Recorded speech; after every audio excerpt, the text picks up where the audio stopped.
Hello everyone, this is सुरभित और आज अपन एक टॉपिक पढ़ने वाले हैं मेंटल एबिलिटी से रिलेटेड, जिसका नाम है लॉजिकल डिडक्शन। अब लॉजिकल डिडक्शन एक्चुअल में क्या है?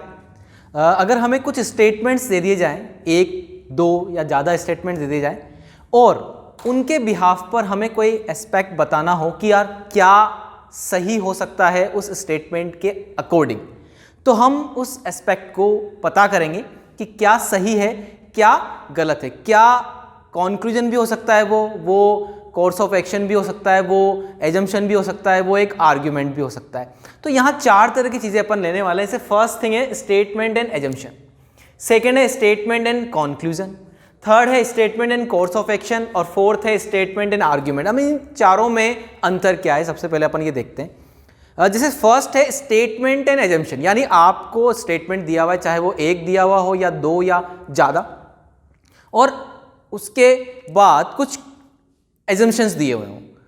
क्या कौन सा एजम्पशन स्टेटमेंट को इम्प्लाई करेगा या नहीं करेगा, ये हमें पता करना होगा। अब एजम्पशन का मतलब क्या हुआ? जैसे आप कई बार कोई भी इवेंट आपके साथ हो गया और आपने अंदाज़ा लगाया। अंदाज़ा कैसे लगाते हैं अपन?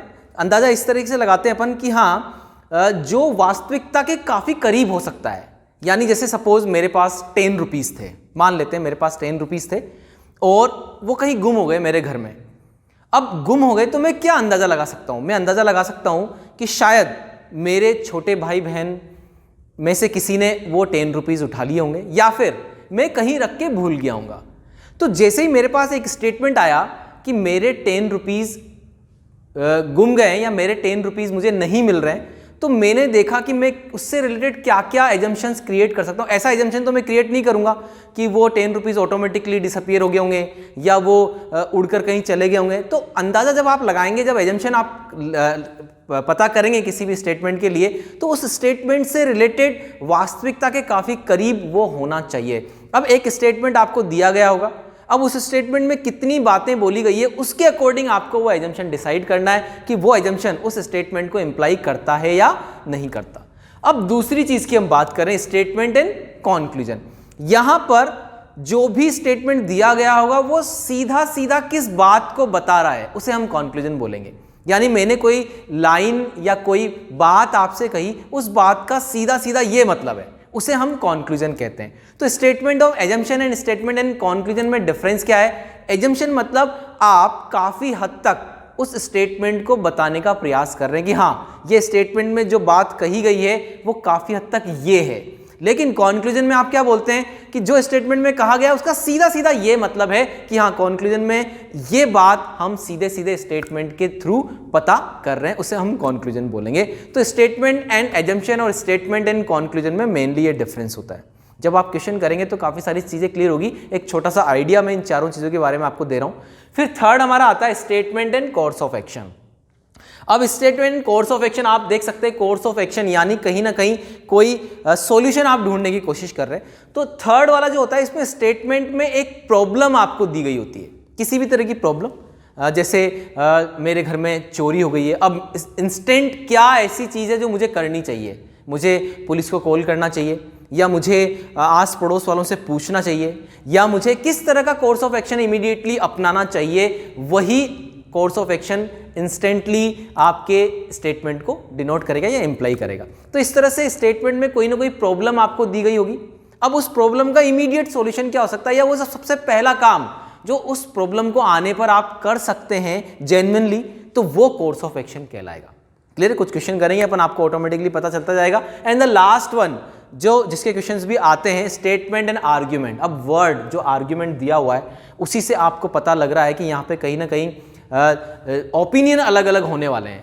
यहाँ पे स्टेटमेंट में एक क्वेश्चन आपसे पूछा जाएगा कि क्या ऐसा किया जाना चाहिए क्या? जैसे सपोज मैं आपसे पूछूं, क्या पूरे इंडिया में हम स्कूल एजुकेशन को फ्री कर सकते हैं? कुछ लोग बोलेंगे हाँ कर सकते हैं, कुछ लोग बोलेंगे नहीं, नहीं करना चाहिए। सबका अपना अपना ओपिनियन होगा और वो जो ओपिनियन होंगे वो आर्ग्यूमेंट्स होंगे कि हाँ, मैंने आपको एक बात आपसे पूछी है और कुछ लोग उस बात के लिए यस बोल रहे हैं और कुछ उस बात के लिए नो बोल रहे हैं।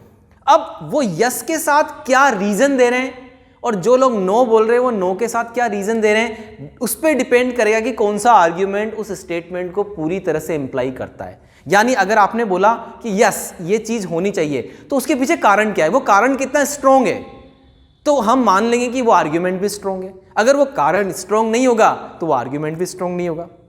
किसी ने बोला नो, तो नो जब वो बोल रहा है उस स्टेटमेंट के लिए कि हाँ, जब मैंने कोई बात पूछी कि क्या ऐसा होना चाहिए, आपने बोला नहीं होना चाहिए, तो आप उसके पीछे रीजन क्या दे रहे हो, क्या वो रीजन स्ट्रोंग है? स्ट्रोंग है तो वो स्टेटमेंट के लिए उस आर्ग्यूमेंट को मान लिया जाएगा कि हाँ वो उसको इंप्लाई कर रहा है। तो इस तरीके से ये चार चीजें पॉपुलर है, एनटीएससी एग्जाम्स में काफ़ी सारी देखी जाती हैं। स्पेशली स्टेटमेंट आर्ग्यूमेंट के क्वेश्चन ऑलरेडी स्टेज फर्स्ट में भी आए हुए हैं, स्टेज 2 में भी आए हुए हैं। चलिए पहले वाले पार्ट से अपन यहाँ पे स्टार्ट करते हैं, कुछ एग्जांपल्स लेते हैं अपन। सबसे पहले स्टेटमेंट एंड एजम्पशन का, फिर कंक्लूजन वाले लेंगे, फिर कोर्स ऑफ एक्शन वाले, एंड देन आर्ग्यूमेंट वाले एग्जांपल्स अपन लेंगे।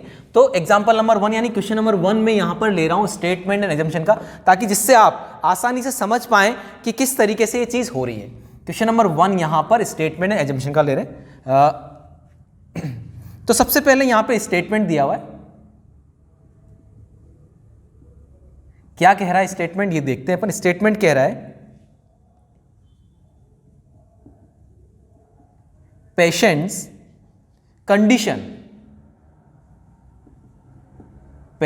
कंडीशन वुड इंप्रूव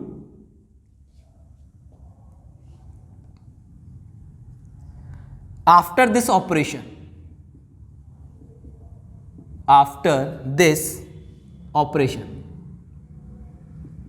इस तरह का स्टेटमेंट हमें दिया हुआ है। अब मेरे पास यहां पर एजम्पशंस दिए हुए हैं, देखते हैं कितने एजम्पशन दिए हुए हैं। There are 2 assumption. First assumption हमारे पास यहां पर है, देखते हैं फर्स्ट एजम्पशन क्या है।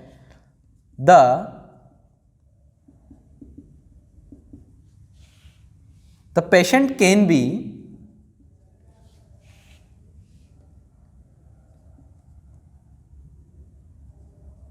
operated upon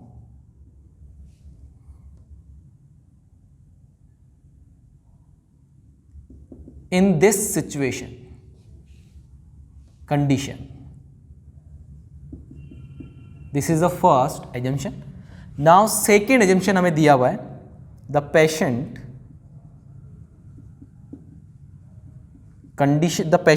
can not be operated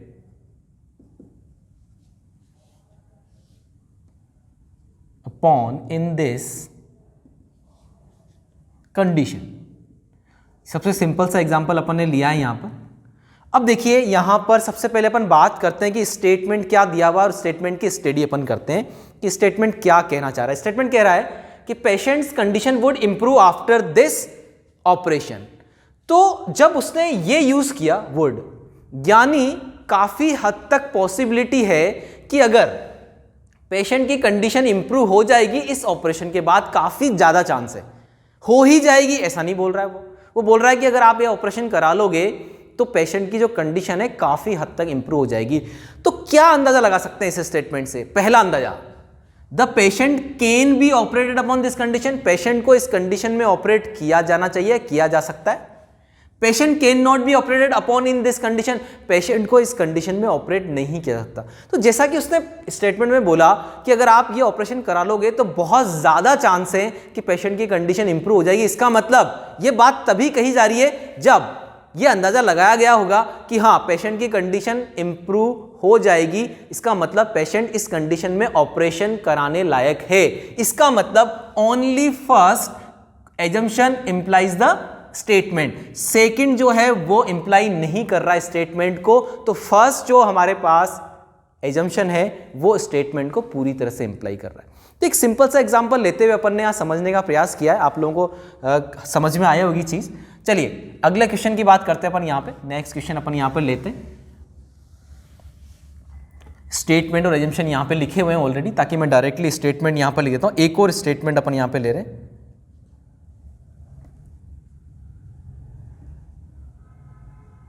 देखो स्टेटमेंट के अंदर ये जो टॉपिक है इसमें स्टेटमेंट के अंदर बहुत सारी तरह की चीज़ें आपको देखने को मिल सकती है। आपका जो जनरल नॉलेज है वो भी काफ़ी हद तक अच्छा होना चाहिए, क्योंकि एसएसटी से रिलेटेड चीज़ें भी बहुत सारी दिखेगी आपको, कॉन्स्टिट्यूशन से रिलेटेड चीज़ें दिख सकती है इसके अंदर। तो वो सब चीज़ें आपको पहले से आनी चाहिए। जैसे यहाँ पे दूसरा क्वेश्चन है, the best evidence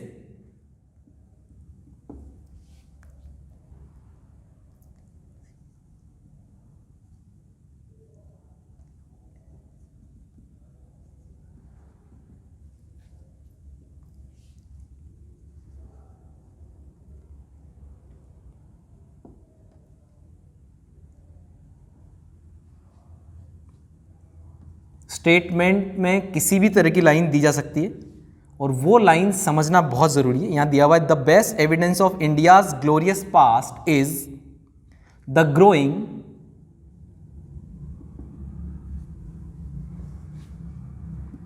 popularity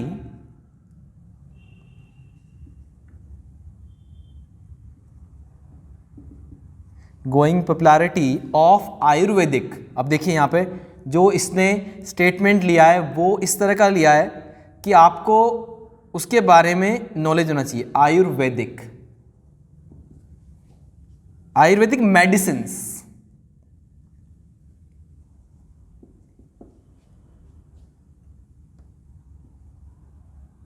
in west. अब देखो सबसे मेन बात है कि स्टेटमेंट में क्या कह रहा है एग्जैक्टली वो समझ में आना बहुत ज़्यादा ज़रूरी है। क्रिटिकल स्टेटमेंट्स भी हो सकते हैं। यहां कह रहा है the best evidence of India's glorious past is the growing popularity of Ayurvedic medicine in west. अब आखिरकार इस वेस्ट का मतलब क्या है? ये कह रहा है कि इंडिया की जो पुरानी भव्यता है उसका सबसे बड़ा एग्जाम्पल, सबसे बड़ा उदाहरण, सबसे बड़ा एविडेंस ये है कि जो आयुर्वेदिक मेडिसिन है वो अभी भी वेस्टर्न कंट्रीज में पॉपुलर है। ऐसा इसने स्टेटमेंट बोला है। अब स्टेटमेंट को सही मानते हुए देखते हैं उसने एजम्पशन दिया हुआ है। फर्स्ट एजम्पशन हमारे पास यहां पर है Ayurvedic medicines are not popular in India. This is the first assumption. Now the second assumption, allopathic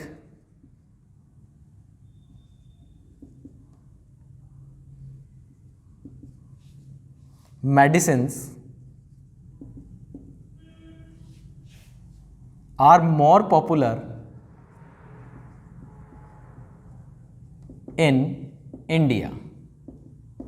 तो इस तरह से इसने दो एजम्पशन यहां पर दिए हुए हैं। अब आप देख सकते हैं कि स्टेटमेंट में सबसे पहले स्टेटमेंट का हमने एनालिसिस कर लिया कि स्टेटमेंट कह रहा है कि इंडिया की जो पुरानी भव्यता है, इंडिया की जो पुरानी सभ्यता है, उसका सबसे बड़ा प्रमाण, सबसे बड़ा एविडेंस ये है कि आज भी आयुर्वेदिक मेडिसिन जो वेस्टर्न कंट्रीज में पॉपुलर है। क्या अंदाजा लगा सकते हैं इस स्टेटमेंट से? पहला अंदाजा, Ayurvedic medicine are not popular in India. भाई ये अंदाजा तो इससे नहीं लग रहा। भाई इसके अंदर कहीं पर भी ऐसी बात तो नहीं कही है कि आयुर्वेदिक मेडिसिन केवल और केवल वेस्टर्न कंट्रीज में पॉपुलर है। ये तो कह रहा है कि वेस्टर्न कंट्रीज में भी पॉपुलर है या वहां पर भी पॉपुलर है। तो इसका ये मतलब तो नहीं निकलता, ये अंदाजा तो नहीं लगा सकते इस लाइन से, इस स्टेटमेंट से कि इंडिया में आयुर्वेदिक मेडिसिन पॉपुलर ही नहीं है। इसका मतलब फर्स्ट जो एजम्पशन है वो उस स्टेटमेंट को नहीं बता रहा। फर्स्ट जो अंदाजा है वो उस स्टेटमेंट से नहीं लगाया जा सकता। दूसरा, allopathic medicine are more popular in India. यहां आयुर्वेदिक मेडिसिन की बात करिए, कहीं पर भी स्टेटमेंट में एलोपैथिक मेडिसिन की बात ही नहीं हुई है। तो उससे जिस बारे में उसने बताया ही नहीं है उस बारे में हम अंदाजा भी नहीं लगा सकते। तो यहां पर एलोपैथिक मेडिसिन का अंदाजा तो हम लगा ही नहीं सकते कि एलोपैथिक मेडिसिन ज्यादा पॉपुलर है या नहीं है, क्योंकि जो स्टेटमेंट कह रहा है उसके अकॉर्डिंग हमें अंदाजा लगाना है या एजम्पशन ढूंढना है। इसका मतलब दोनों के दोनों अंदाजा या दोनों के दोनों एजम्पशंस गलत है उस गिवन स्टेटमेंट्स के लिए, क्योंकि जितना स्टेटमेंट में दिया हुआ है उसी चीज को सोचते हुए उतने हिसाब से हमें एजम्पशन यहां पर लेना है। चलिए आगे बढ़ते हैं अपन। तो इस तरह से अपन ने कुछ यहां पर एग्जांपल्स लिए स्टेटमेंट एंड एजम्पशन के। चलिए अगले पार्ट को अपन लेते हैं यहां पे, स्टेटमेंट एंड कंक्लूजन। ये चैप्टर काफी हद तक आप खुद की बहुत अच्छी प्रैक्टिस से कर सकते हैं। काफी हद तक आपका जो नॉलेज है वो अगर अच्छा है, अच्छे विच मीन्स आपका जो एनवायरनमेंट का नॉलेज है या आपका जो सोशल साइंस का नॉलेज है या आपका बहुत सारी अदर चीज़ों में जो नॉलेज है वहाँ से, यानी कहने का मतलब आप बेसिक अगर 10th क्लास के अंदर किसी भी एग्ज़ाम में ये टॉपिक आता है तो उस 10th क्लास के अदर सब्जेक्ट्स, चाहे वो साइंस से रिलेटेड हो, चाहे वो सोशल साइंस के हों, चाहे वो इंग्लिश का हो या हिंदी का हो या किसी भी तरह की चीज़ों का हो, वहाँ से रिलेटेड नॉलेज आपके काफ़ी अच्छे हैं। तो इस तरह की चीज़ें आप आसानी से कर पाएंगे, इस तरह के क्वेश्चन आप आसानी से कर पाएंगे। और पहला जो चीज़ है जो आप यहाँ पे देख रहे हैं कि जो स्टेटमेंट में दिया हुआ है उतनी ही पार्ट को ध्यान में रखते हुए आपको एजम्पशन करना है। अब नेक्स्ट पार्ट हमारा आ गया है स्टेटमेंट एंड कंक्लूजन। जैसा कि मैं पहले बता चुका हूं, स्टेटमेंट कंक्लूजन का मतलब है जो स्टेटमेंट दिया हुआ है उसका सीधा सीधा मतलब क्या है, सीधा सीधा कौन सा कंक्लूजन उसको इंप्लाई कर रहा है। तो वो अपन यहां पे लेंगे। कुछ एग्जांपल्स मैं यहां पे ले रहा हूं स्टेटमेंट कंक्लूजन के लिए। तो स्टेटमेंट सबसे पहले मैं यहां पे लिख रहा हूं और एक ही स्टेटमेंट दिया हुआ है यहां पे, parents are prepared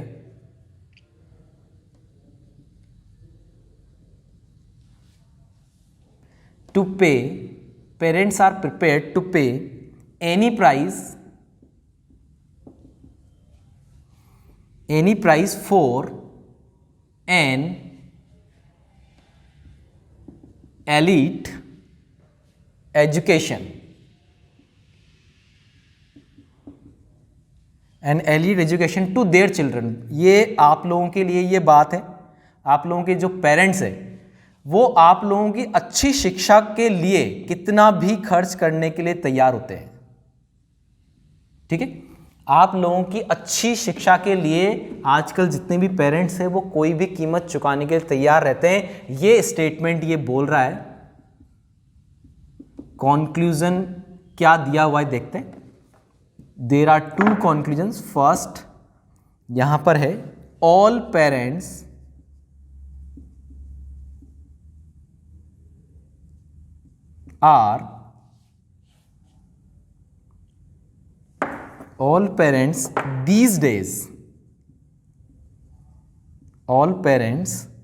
these days are very well off। देखो आपको इंग्लिश टर्म्स बहुत सारी पता होनी चाहिए।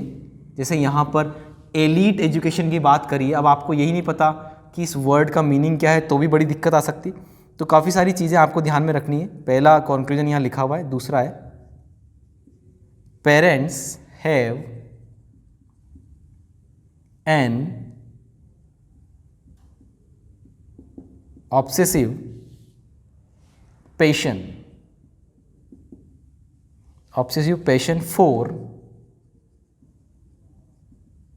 परफेक्ट डेवलपमेंट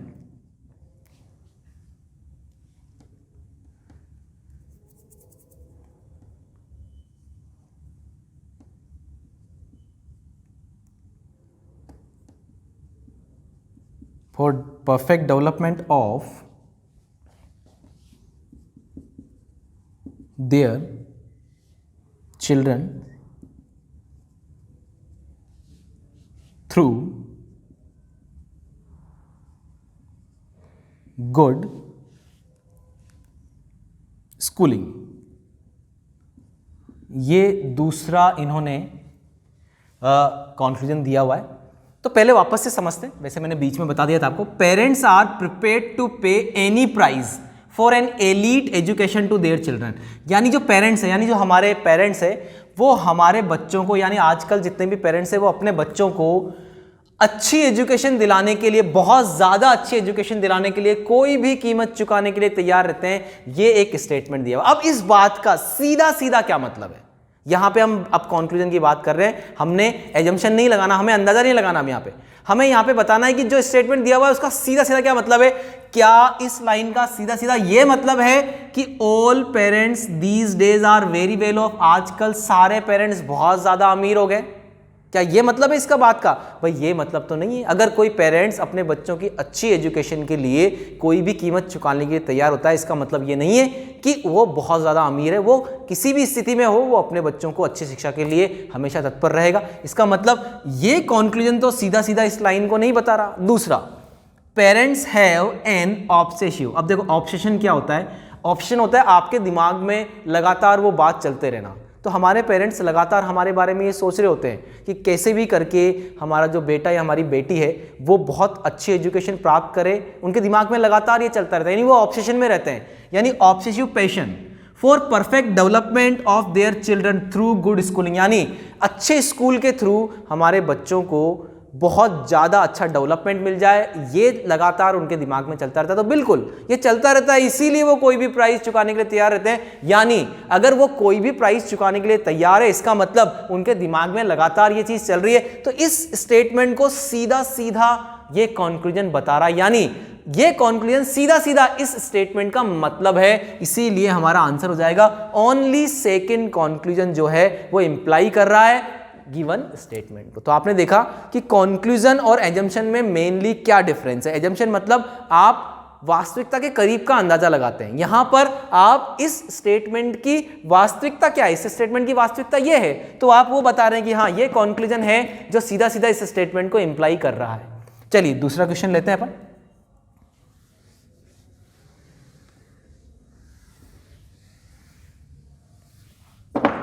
स्टेटमेंट कंक्लूजन में एक और क्वेश्चन अपन यहां पर लेते हैं।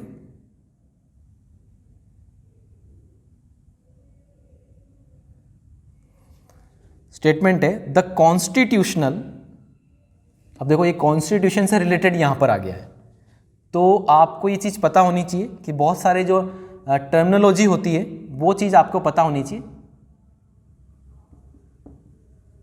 द कॉन्स्टिट्यूशनल अमेंडमेंट, अब आपको पता होना चाहिए कि अमेंडमेंट का मतलब क्या होता है।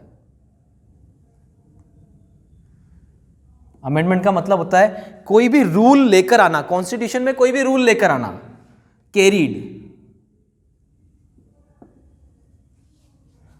Carried out just last month,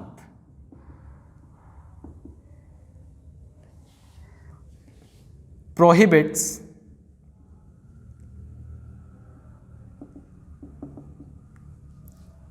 the employment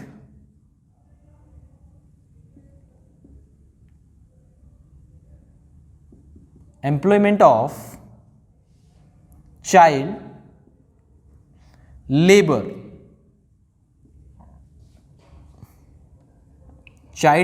in any organization।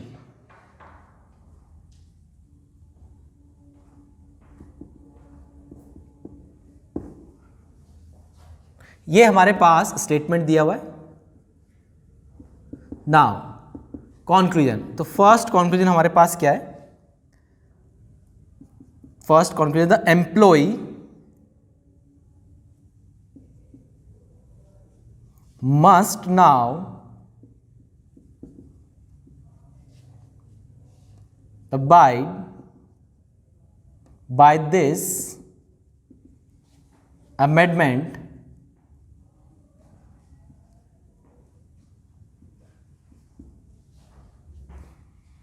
to the Constitution।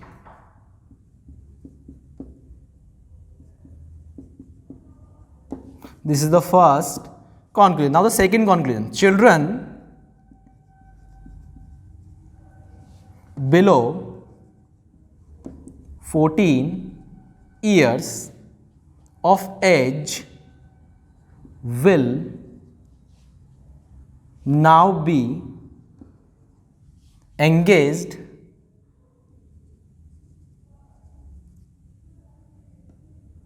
in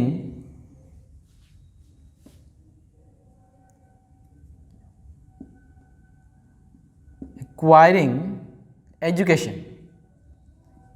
अब देखो थोड़ा सा क्रिटिकल और टिपिकल एग्जाम्पल यहां पर लिया है अपन ने, और आपको समझना भी पड़ेगा कि ये एग्जाम्पल क्या कहना चाह रहा है। सबसे पहली लाइन यहां पर क्या बोली हुई है, स्टेटमेंट क्या बोला हुआ है, the constitutional amendment carried out just last month. आपने सुना होगा ना बहुत बहुत बार कि ये वाला बिल लाया गया, ये वाला बिल पास हो गया, ये वाला बिल पास नहीं हुआ। आपने देखा होगा कई बार कि विधानसभा में ये वाला बिल लाया गया था, ये वाला बिल पास नहीं हुआ, तो वही कॉन्स्टिट्यूशन अमेंडमेंट उसको कहते हैं। तो पिछले महीने एक कॉन्स्टिट्यूशन अमेंडमेंट हुआ है। क्या हुआ है कि अब चाइल्ड लेबर को, किसी भी ऑर्गेनाइजेशन में चाइल्ड लेबर को पूरी तरह से बंद कर दिया गया है, पूरी तरह से बंद कर दिया गया। ये एक अमेंडमेंट आ गया है, हो सकता है पिछले महीने आया, इसका मतलब उससे पहले ये अमेंडमेंट नहीं था। तो क्या इस स्टेटमेंट को सीधा सीधा बताने वाला कंक्लूजन कौन सा है, वो अपन यहां पर देख रहे हैं। The employees must now abide by this amendment to the constitution. यानी जो लोग अब इस तरह की चीज करते थे वो बाध्य हो जाएंगे रुक जाएंगे, अब नहीं करेंगे इस चीज को। The employees must now abide by this amendment to the constitution. ठीक है, दूसरी चीज कह रही है children below 14 years of age will now be engage in acquiring education. क्योंकि यहां पे चाइल्ड लेबर की बात हुई है, तो दूसरा वाला क्या कह रहा है कि अगर हमने एक अमेंडमेंट ले आया है तो अब अमेंडमेंट लाने से जो 14 ईयर्स से नीचे के बच्चे हैं वो एंगेज हो जाएंगे अपनी एजुकेशन के अंदर। तो देखो इसके अंदर कहीं पर भी ये चीज नहीं दिख रही कि अगर हमने ये अमेंडमेंट ले आया तो जो बच्चे हैं वो ऑटोमेटिकली पढ़ाई की तरफ चले जाएंगे या पढ़ाई में ध्यान देने लग जाएंगे या अपनी एजुकेशन में चले जाएंगे। ऐसा कहीं पर भी यहां पर स्टेटमेंट में नहीं दिख रहा है, यानी सेकंड वाला जो है वो तो बिल्कुल गलत है। लेकिन फर्स्ट वाले में ये कह रहा है कि अगर हमने ये अमेंडमेंट ले आए तो जो लोग भी चाइल्ड लेबर को बढ़ावा देते हैं वो कहीं ना कहीं बाध्य हो जाएंगे, रुक जाएंगे, क्योंकि उन्हें ये पता लग जाएगा कि अब ऐसा अमेंडमेंट आ चुका है और अगर ऐसा हम करते हैं तो कहीं ना कहीं उसकी सजा हमें भुगतनी पड़ेगी। तो इसीलिए the employees must now abide by this amendment to the constitution. तो ये 100% इसको इंप्लाई कर रहा है। इसका मतलब फर्स्ट कंक्लूजन सीधे सीधे उसको दिख, क्योंकि अमेंडमेंट लाने का मतलब ही ये होता है, क्योंकि बहुत सारे लोग रुक ही नहीं रहे होते, क्योंकि जब तक कोई रूल नहीं होता तब तक लोग उसे फॉलो नहीं कर रहे होते। तो अब रूल आ चुका है, इसका मतलब जो लोग भी अब ऐसा करेंगे वो कहीं ना कहीं बाध्य हो जाएंगे या रुक जाएंगे कि हमें ऐसा नहीं करना है, क्योंकि अब एक अमेंडमेंट आ चुका है कि अब जो चाइल्ड लेबर है हमें उसे नहीं करना है किसी भी ऑर्गेनाइजेशन में। तो इस तरह से अगर कॉन्स्टिट्यूशन में कोई बिल पास हो जाता है तो बाकी लोग उसको फॉलो करना जरूरी हो जाता है या करते हैं, क्योंकि कहीं ना कहीं ऐसा नहीं करने पर कहीं ना कहीं जो सजा का प्रावधान होता है वो होता है। तो यहां पर सेकंड जो कंक्लूजन है वो तो इंप्लाई नहीं कर रहा है, लेकिन फर्स्ट कंक्लूजन पूरी तरह से स्टेटमेंट को इंप्लाई कर रहा है। चलिए आगे बढ़ते हैं अपन। तो देख सकते हैं आप किसी भी तरह की चीज यहां पर दी जा सकती है, वो डिपेंड करता है कि आपका नॉलेज कितना है। अगले पार्ट की तरफ अपन बढ़ते हैं, statement and course of action. चलिए स्टेटमेंट और स्टेटमेंट तो सब जगह कॉमन है, बस कोर्स ऑफ एक्शन। अब यहां पर स्टेटमेंट में एक प्रॉब्लम दी गई होगी, जैसे पहला स्टेटमेंट में यहां पर ले रहा हूं आपके सामने।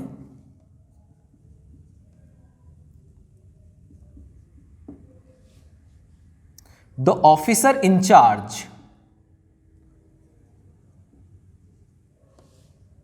Of a company had a hunch। अब ये मीनिंग आपको पता होना चाहिए। देखो बहुत सारे ऐसे वर्ड यहां पर आएंगे। had a hunch that some money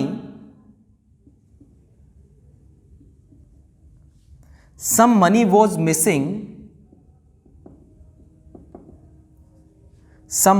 missing, from the safe। This is the statement, but statement में एक प्रॉब्लम दी हुई है। तो कोर्स ऑफ एक्शन बता रहा है वो, एक कोर्स ऑफ एक्शन दे सकता है, दो दे सकता है। यहां पे दो कोर्स ऑफ एक्शन दिए हुए हैं। First, he should get in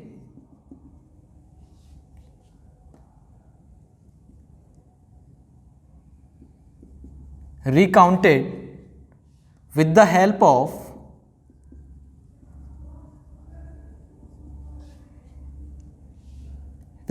of the staff and check it with the balance sheet। ये पहला कोर्स ऑफ एक्शन है। And the second course of action, he should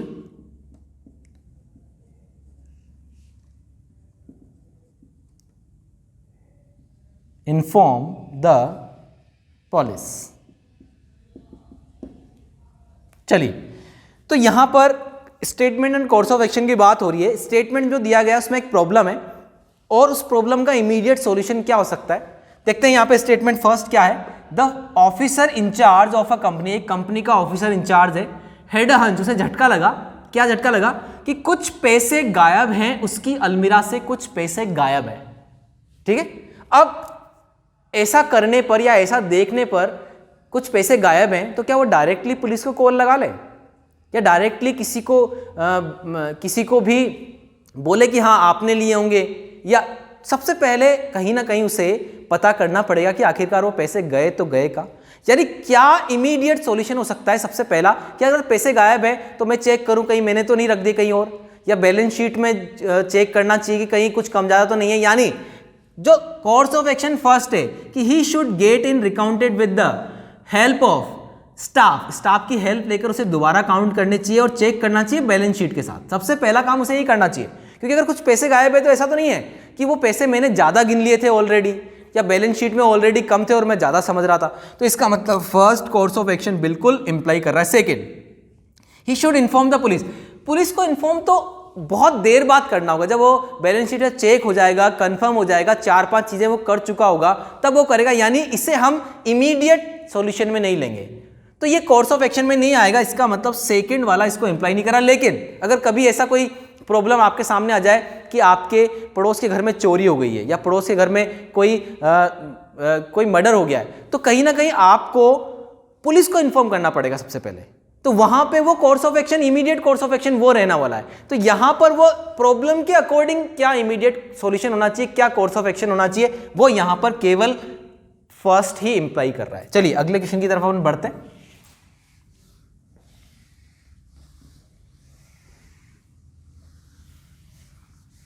statement, इसी में एक और एग्जांपल लेते हैं अपन statement. Many cases of cholera एक वायरस है यहां पर, वर रिपोर्टेड। अभी एक वायरस ही चल रहा था कुछ टाइम पहले, अब सभी लोगों ने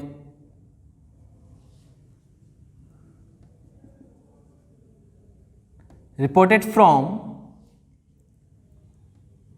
a nearby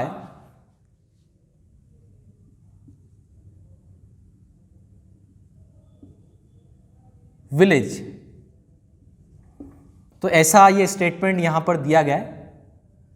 course of action, तो कोर्स ऑफ एक्शन क्या क्या हो सकते हैं? फर्स्ट कोर्स ऑफ एक्शन दिया हुआ है यहां पे, the question should be raised in the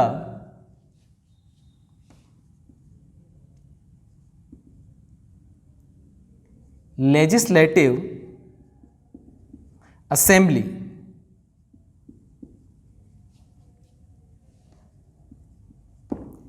This is the first course of action. Now the second course of action, a team of doctors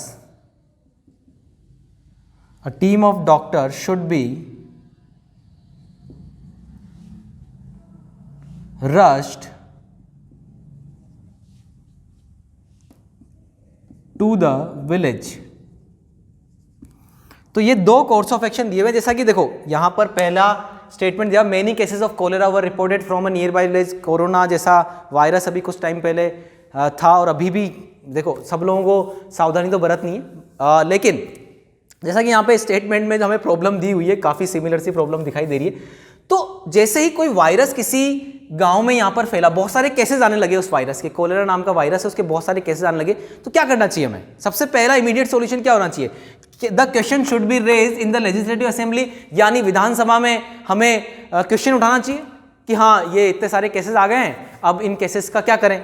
इतनी टाइम में तो बहुत सारी प्रॉब्लम्स हो जाएगी, जैसा कि अभी कोरोना आया था तो आपने देखा था कि जैसे ही वो प्रॉब्लम आई, सबसे पहला जो कोर्स ऑफ एक्शन था वो था हमें हॉस्पिटलाइज बहुत अच्छे करने, नंबर ऑफ बेड्स वहाँ पे बढ़ाने, जितने भी इक्विपमेंट्स है वो सारे वहाँ पर होने चाहिए, ऑक्सीजन सिलेंडर्स वहाँ पे सही तरीके से होने चाहिए। ये सभी चीज़ें इमीडिएट कोर्स ऑफ एक्शन में आई, बाकी सारी चीज़ें बाद में आई।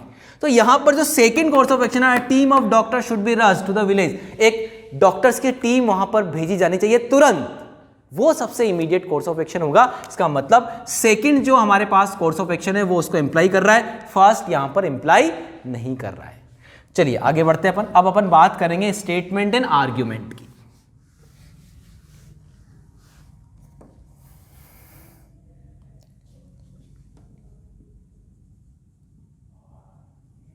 तो स्टेटमेंट एंड आर्ग्यूमेंट के बारे में अपन यहां बात कर रहे हैं। पहला स्टेटमेंट यहां पर मैं ले रहा हूं, स्टेटमेंट है शुड स्कूल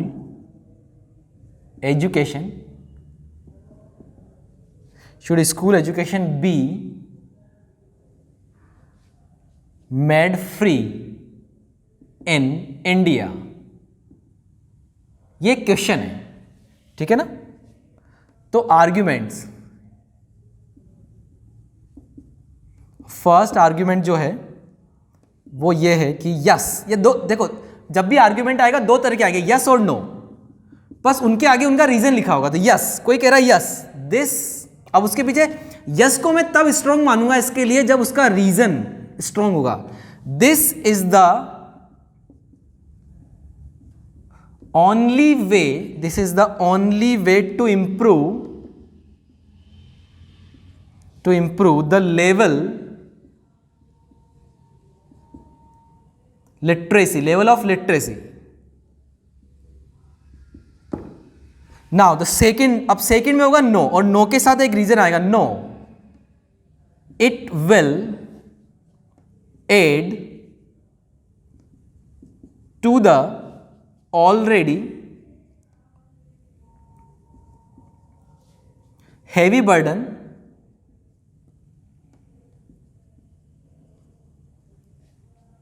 on the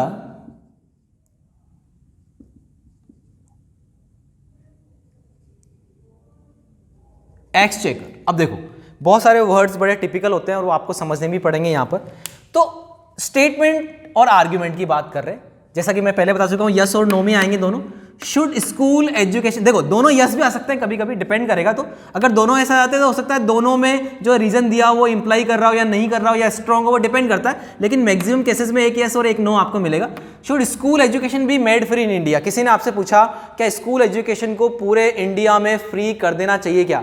तो अलग अलग ओपिनियन आएंगे। हो सकता है आप सब लोग स्टूडेंट हैं तो आप बोलें कि हाँ कर देना चाहिए, लेकिन उसके पीछे जो स्ट्रॉन्ग रीजन है वो क्या रीजन है वो पता होना चाहिए। जैसे पहला रीजन यहाँ क्या दिया हुआ, यस, तो मैं इसको स्ट्रॉन्ग मानूं या ना मानूं वो डिपेंड करेगा इस लाइन पे। This is the only way to improve the level of literacy. अगर आप फ्री कर दोगे तो ये एकमात्र तरीका है एजुकेशन को बढ़ाने का या लिटरेसी लेवल को बढ़ाने का, यानी साक्षरता को बढ़ाने का, पढ़े लिखे लोगों की संख्या को बढ़ाने का मात्र एक तरीका कि फ्री कर दो। ये मात्र एक तरीका नहीं, ऑलरेडी आपको बहुत सारी स्कॉलरशिप मिलती है। गवर्नमेंट स्कूल्स के अंदर काफ़ी नॉमिनल चार्जेस में बच्चों को पढ़ाया जाता है, बट फिर भी बहुत सारे लोग नहीं पढ़ते हैं। तो पढ़ाई करना अपने आप में एक इच्छा वाली बात है जो सबको करनी चाहिए वैसे, लेकिन कुछ लोग क्यों नहीं करते, आई डोंट नो। कि जितनी एजुकेशन आपको मिलेगी, जितना अच्छे तरीके से आप पढ़ेंगे, उतना ज़्यादा सफलता आप प्राप्त करेंगे। ये चीज़ आप ध्यान में रखें। तो ये लिटरेसी लेवल को बढ़ाने का एकमात्र तरीका, ये एकमात्र तरीका तो नहीं कि अगर हम फ्री कर देंगे तो सभी लोग पढ़ने आ जाएंगे। अरे अपनी अपनी इच्छा भी होनी चाहिए। आप लोगों के अंदर अपने मन में एक इच्छा होनी चाहिए कि हाँ मुझे पढ़ना है, क्योंकि पढ़ाई एकमात्र तरीका है अपने लेवल को इम्प्रूव करने का। क्लियर है? तो पहला आर्ग्यूमेंट तो बिल्कुल भी सही नहीं है कि ये तो इकलौता तरीका तो नहीं है। नो, अब नो के साथ रीजन स्ट्रॉन्ग है या नहीं? No, it will add the already heavy burden on the exchequer. Actually क्या होगा कि अगर सब कुछ फ्री कर दिया जाएगा तो सपोज एक क्लासरूम है, क्लासरूम के अंदर लाइट्स लगी हुई है, फैन लगे हुए हैं, टीचर्स वहां पे पढ़ा रहे हैं, आपकी बुक्स आ रही है, इन सब का जो खर्चा होगा वो किसी न किसी को तो उठाना पड़ेगा। तो बर्डन, और क्योंकि बहुत सारे गवर्नमेंट स्कूल चल रहे हैं, वहां पे बहुत सारे टीचर्स हैं, उनकी फीस जाती है, जबकि वहां से स्टूडेंट की तरफ से कोई ऐसा रिटर्न नहीं है, तो वो बर्डन ऑलरेडी गवर्नमेंट पे है। अगर आप सब जगह पूरे इंडिया में फ्री कर देंगे, यानी प्राइवेट स्कूल्स भी फ्री कर देंगे, सब कुछ फ्री कर देंगे, तो कहीं ना कहीं वो बर्डन और बढ़ जाएगा। तो बर्डन बढ़ेगा, ये तो सच बात है कि बर्डन बढ़ेगा। यानी नो के साथ जो रीजन दिया हुआ है वो स्ट्रॉन्ग है। हो सकता है आप लोगों को लगता हो कि हाँ कर देना चाहिए, लेकिन यहां नो के साथ जो लाइन दी हुई है वो स्ट्रांगली उसको दिखा रही है। इसका मतलब सेकंड वाला आर्ग्यूमेंट नो के साथ जस्टिफाई कर रहा है। इसका मतलब सेकंड वाला आर्ग्यूमेंट स्ट्रांग है कि हाँ नहीं करना चाहिए, ये चीज होगी। ठीक है, ओपिनियन अलग बात है, लेकिन नो के साथ इन्होंने जो लाइन यहां दी गई है वो वास्तविकता में उस लाइन को जस्टिफाई कर रही है। इसीलिए यहां पर सेकंड वाला आर्ग्यूमेंट स्ट्रांग माना जाएगा गिवन स्टेटमेंट के लिए। तो आपको समझ में आया होगा किस तरह से अपन कर सकते हैं। क्लियर है? तो आज की क्लास अपन यहीं समाप्त करते हैं। Thank you.